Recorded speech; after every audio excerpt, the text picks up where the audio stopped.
Vai tu zināji, ka tu vari saņemt bezmaksas juridisko palīdzību, vēršoties biedrībā Pilsēt cilvēkiem, ja esi cietis ceļu satiksmes negadījumā un esi gājējs, velosipēdu vadītājs vai skrējriteņu vadītājs?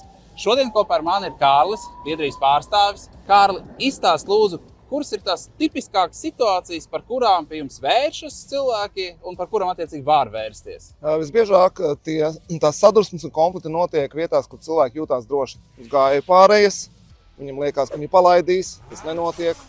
Varbūt zaļā gaisa luksusforā, cilvēks iet pāri, viņu notriec. Tāpat, piemēram, velobraucējiem pārāk tuvu brauc mašīna, nerespektē viņu. Krustojumā pagrieziens, pa labi var notriekt. Un arī uz ietvēm ir bieži konflikts starp skūteriem, kas brauc, un gājējiem, un arī tādos gadījumos mēs varam palīdzēt. Tad šīs ir tas tipiskākas situācijas, kurās jūs droši varētu vērsties biedrībā Pilsēt cilvēkiem, saņemt bezmaksas juridisko palīdzību, pateicoties Sabiedrības integrācijas fonda atbalstam un aizsargāt savas tiesības. Aicinu izmantot šo iespēju un arī pastāstīt citiem par šādu brīnišķīgu iespēju.